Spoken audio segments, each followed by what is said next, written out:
There's no mercy in this world, just hunger-thirsty persons in different versions, each new update, that shit worsens. Why?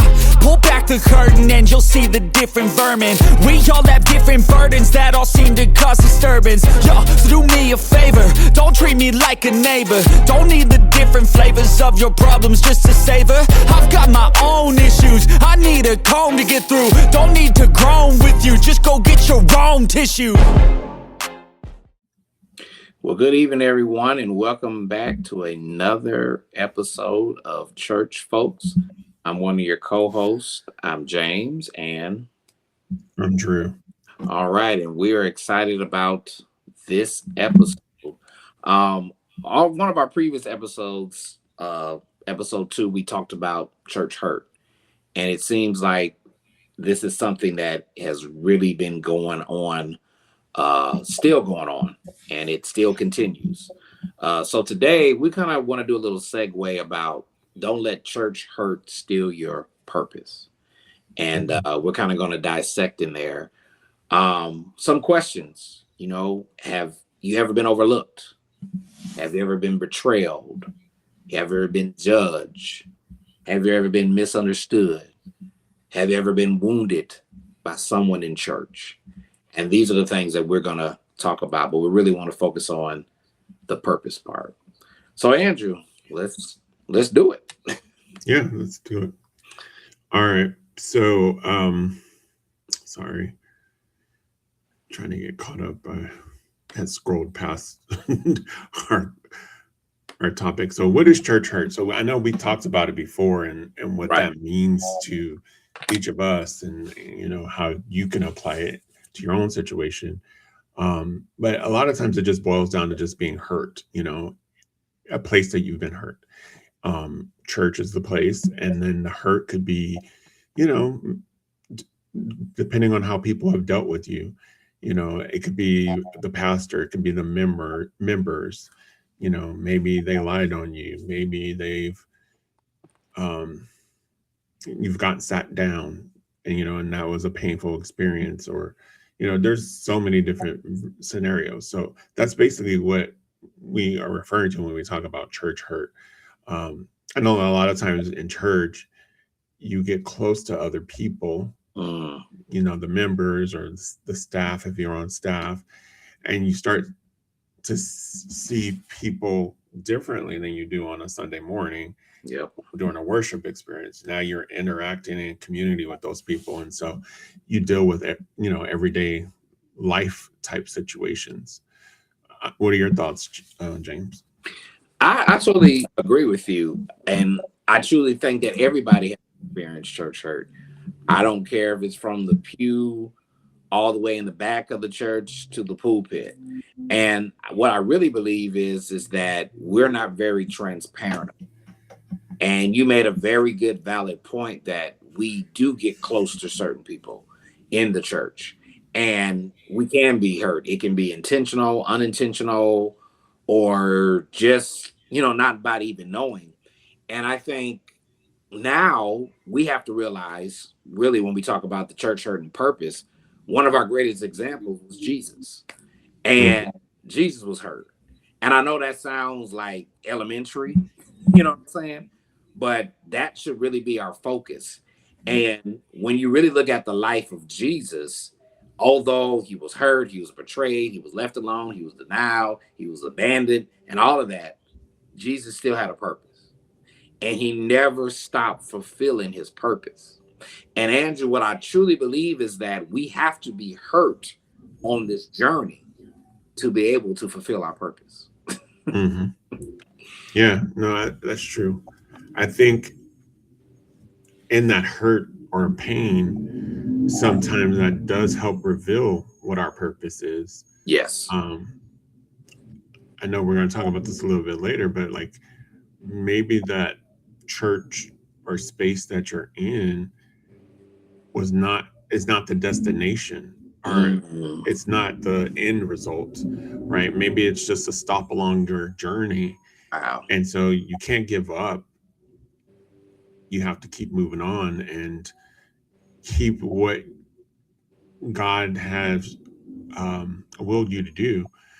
in the back of your mind and just understand that it's all part of his plan. Yeah, that's true. And when I think about that, and you just said that we're going to get back on that, one thing that came in mind, and I think this is really key, is that we can't confuse God with people. You know what I'm saying? Mm-hmm. One of our greatest mistakes is that we allow someone's behavior to shape our view with God. Let's just be real. It's almost to the point where it's that, wow, like they did that, but they're not supposed to be doing that. But I think we miss the point that we're human. You know what I'm saying? And people fail. Church members fall. We talked about this. Pastors are human. Everybody in the church are human. Leaders make mistakes, but we have to understand that God remains faithful. And I think we, like Andrew, you hurt me, but I have a different view on God, because I'm like, how can a person who says they love God hurt me? Yeah. I also think, just to play devil's advocate, Yeah. I think what a lot of those people that take their pain that they experience through church hurt and turn away from God, it's because of what I hear them saying in regards to, all Christians are this way, right? Yep.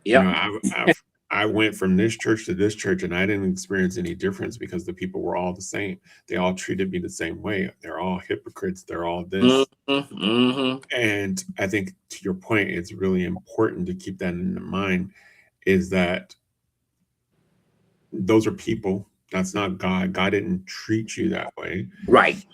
And you have to keep, one of the things that I always say about my walk with God, it's a personal relationship. Yeah. It's just like if you were in an actual relationship, it's between you and God, nobody else. Anybody you invite into that space can ruin that relationship.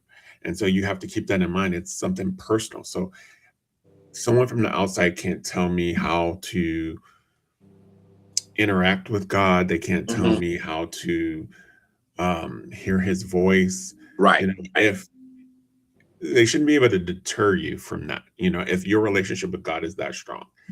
And if it's not, you have to get it that strong so that way you can weather the storms, if you will, from when people do come in and try to deter you from your relationship or interfere with your relationship with God.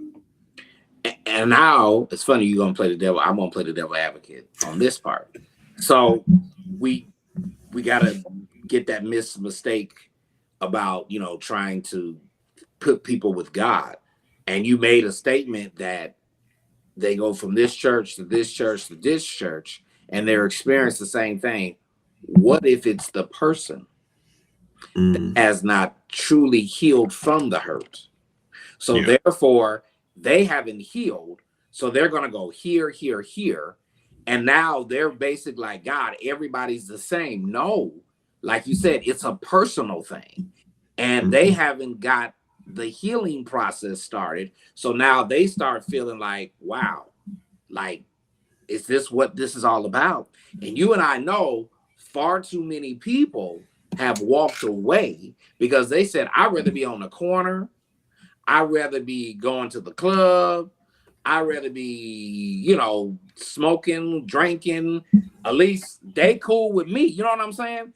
And I think the body has done a very bad thing, because when a person is hurt, I really don't think that they really tell them that, no, you are fearfully, wonderfully made by God. God has ordained you. God has set you apart. There is a purpose in you. There's a champion in you. Kind of like getting them encouragement up. Yeah. Because man, we're gonna get hurt. But then, like you said, there's nothing in between. So then I'm gone. Like, I meet so many people. It's like, man, I ain't been to church in like 12, 16 years or 15 years because of what somebody did. But yet you're hurt on that. Yeah. I think something that came to mind when you were talking about that is this is where Paul talks about putting the whole armor of God on Yes. to withstand. The way we interpret that is that the enemy comes against you, but we also still have to gird ourselves up with the armor of God so that we can withstand each other, because the enemy can use each other to come at us, to interfere with, God's purpose as well. So I think that is important, especially when you're experiencing church hurt. Yeah. And I love it when you said put it on the whole armor. There's a whole, the helmet of salvation, the sword, the shield, the feet that are preparation with the gospel, the blessed plate of righteousness. And like you said, the enemy is going to come. But if we talked about that in our last episode, so you got to study to show thyself. If you don't know this word, you know what I'm saying? Yeah. The enemy is going to come, like you said, anyway, but we have to put on it all, because he's going to come from the head all the way down to the feet. Yep. And like you said, he uses people, you know what I'm saying, to get us. And it is a personal thing. So, and then I think what really happens is when we're going to go into that, where oftentimes people get it confused that, like you said, he plants you there, but that is not for you to stay. And I think oftentimes we feel that we're there, and then we're like, God, is this really my purpose? You feel what I'm saying? And then we're like, we're hurt, but now we want to walk away from our purpose. And that's not where, no, he wanted you to go through that, because without no pain, there is no power. That's why Paul says, I want to know him in the power of his resurrection, in the suffering of his fellowship, that I might know him. I got to know everything about him. So yes, we're going to, but there's also times, Andrew, that he gets us in a place and he makes the place uncomfortable because it's time for us to move. Yeah. And what it does is building strength in us so that when he actually puts us to where he wants us, you can be like, that don't even faze me. And Andrew, I'll be honest, I know you about it. That is where I'm at a season of my life. I go and I'm like, this is crazy, but I am so mature, it does not faze me. Yeah. That's elementary to me. I'm on another level. So what you're doing is foolish. You're not hurting me. Yeah, back then when I didn't really understand it, you're only hurting yourself. You don't talk to me, I don't care. You're not hurting me. Right. I'm not getting offended. I'm like, oh my God, you didn't talk to me? That's on you. That ain't on me. Right. And I operated. But I wasn't there, Andrew. I had to come to that place. Yeah, I was going to say, you had to grow stronger. Yeah. Your faith had to grow stronger in regards to, that situation. I was thinking about, it's probably like a month or so ago. Lecrae has his podcast here on YouTube as well. Okay. And he interviewed someone, and she was explaining, like, she had grew up in church all her life. And some friends of her parents had a ministry. And so when she went to college, she ended up becoming a part of that ministry. And so, she was part of the media team. Okay. And she started dating someone. And so she's dating this person, and, she's thinking like they're going all in, only to find out that one day she comes home, I believe, if I'm not mistaken, and finds the phone, her significant other's phone, and there's a text on the phone from the pastor. And so she goes through the phone and she realizes they've been having this relationship, her pastor and her soon-to-be ex at this point. And so she's like, I had to literally just keep going on and doing, attending church and seeing these people interact with each other. And she's like, eventually it was eating me up inside. Yeah. I went to my mom and she's like, you're just not yourself. And so she shared with them, and the mom and dad kind of like brought the situation out to where, it came out, and they talked, but she literally uprooted herself. Now, at that time, she thought that this was the place that she was supposed to be. She had gone from just, small part of the ministry to now she's like in charge of the media ministry. But now, as she tells her story, her journey has evolved, right? And so, to your point, church hurt can be where you thought this is your church family, this is a family environment. Right. God used that situation to grow your faith, to show something in himself to you, and to show you I had better for you and move you to where you really needed to be. And so sometimes it's just that. Yeah. And that is key though, because, think about it. What if she just would have just exit stage left just right when it happened?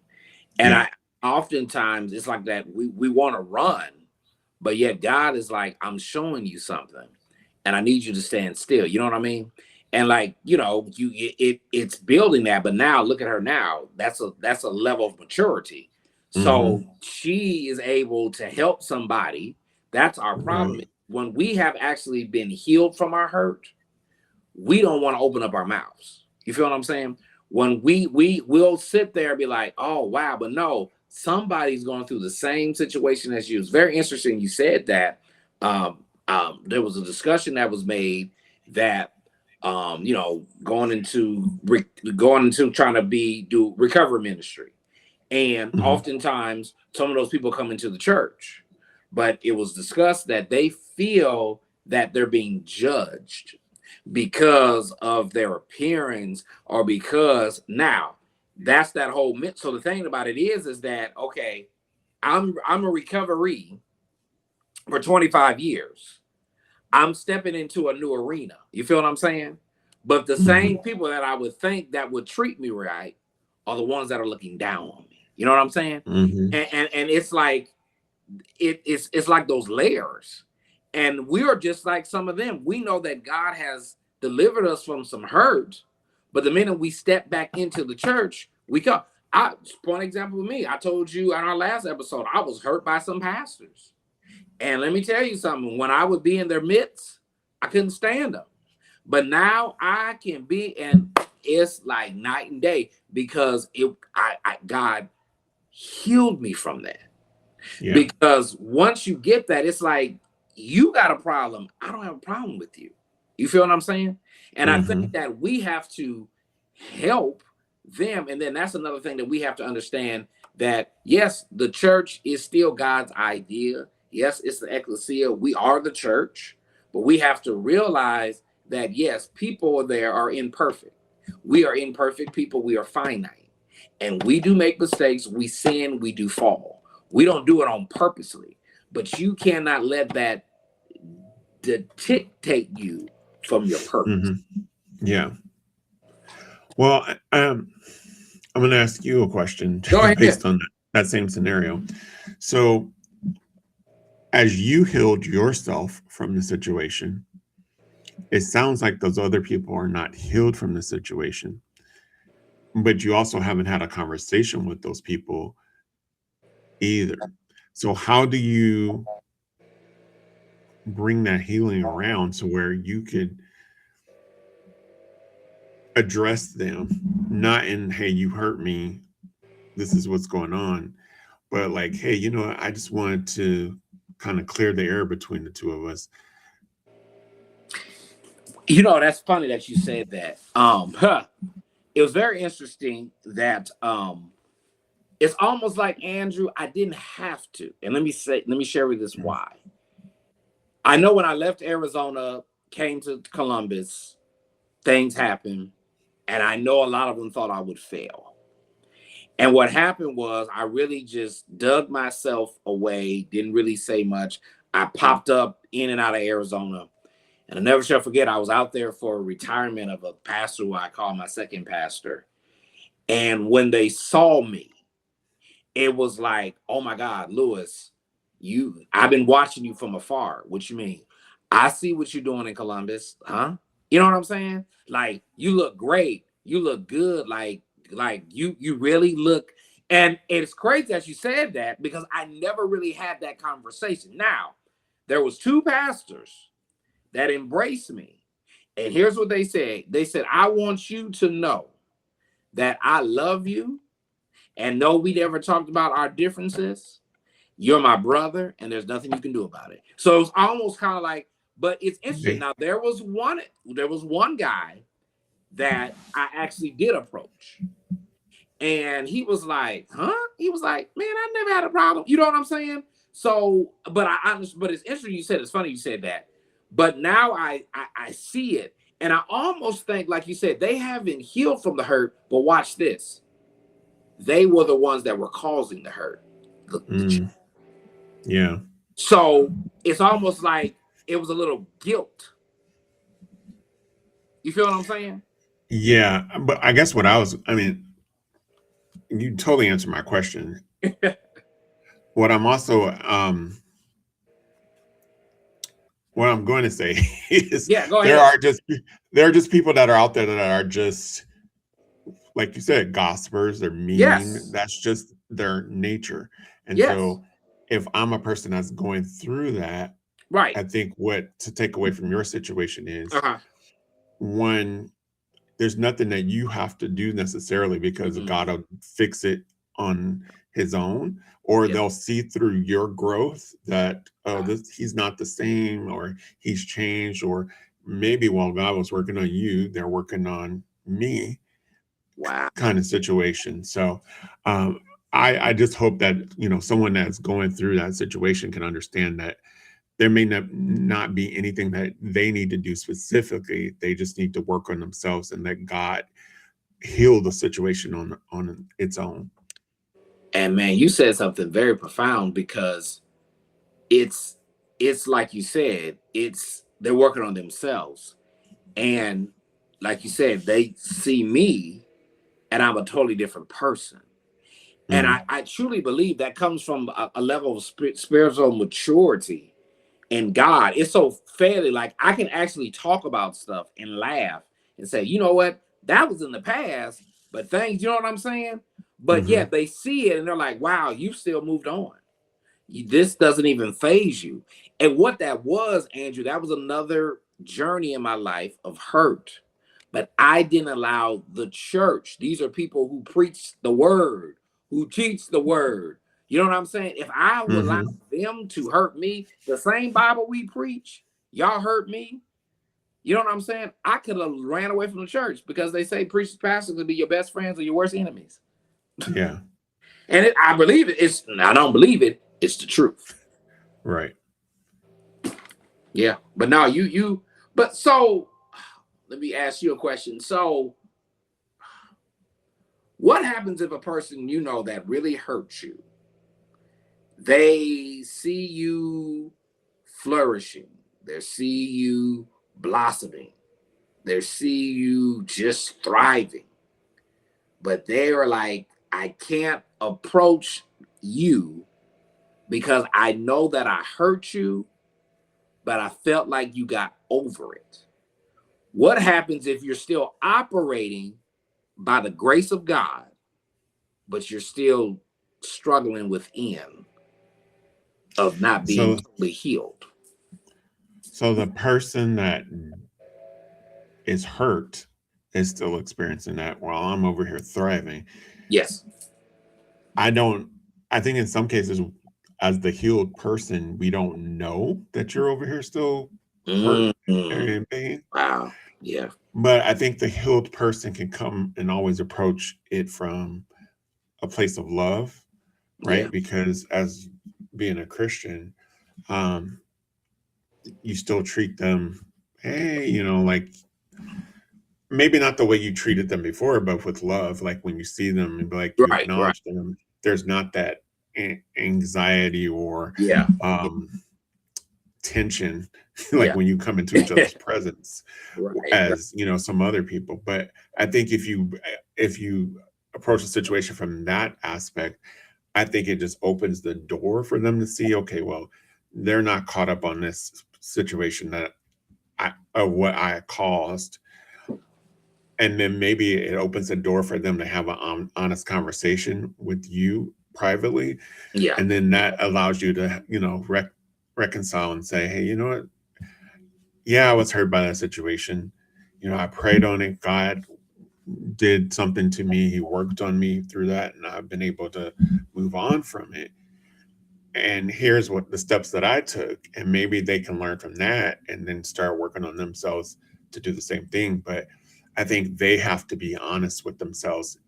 Is that something that they want to do? And I think that is where you see people not wanting to approach that honesty. Some people, they don't really care. It's like, hey, it's almost like a badge of honor. Right. Yeah. Yeah. Right. So yeah, I think you just have to be honest, and yeah, at the end of the day, it's just about being honest with yourself and God working through you in those situations. Yeah. I truly believe that, and I love that. It's like that badge of honor, being honest. And I think you got to be honest with yourself. I think where if you know that you're still thriving, but when you see, and if ever, you can really say, and I think words speak power. I can be like, Andrew, like what you said to me 5 years ago, bro, that hurt. Mm-hmm. Like that you really hurt me.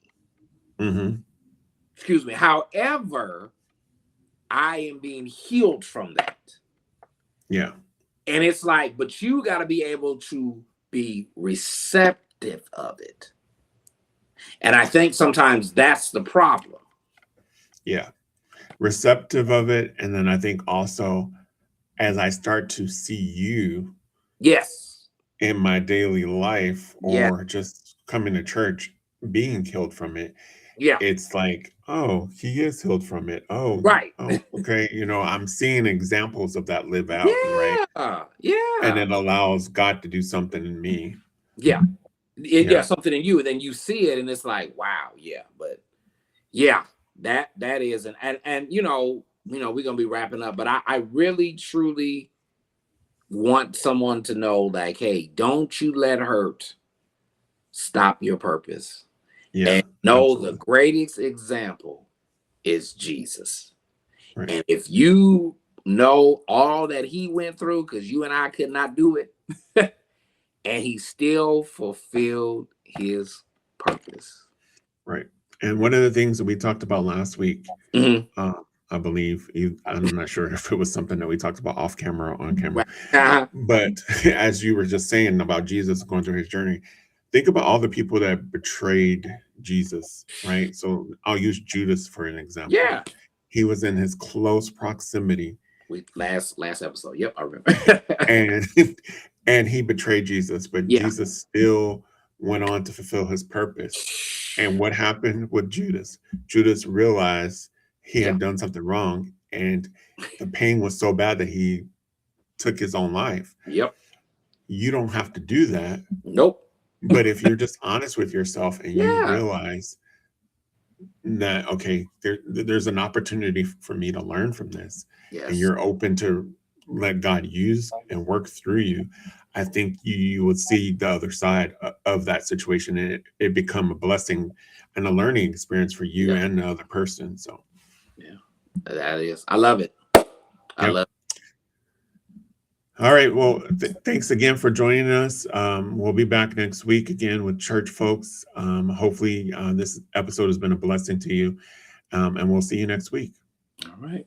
Bye. I feel like I'm losing my mind. Is everybody in the world blind? Please, Lord, give me a sign, a sign.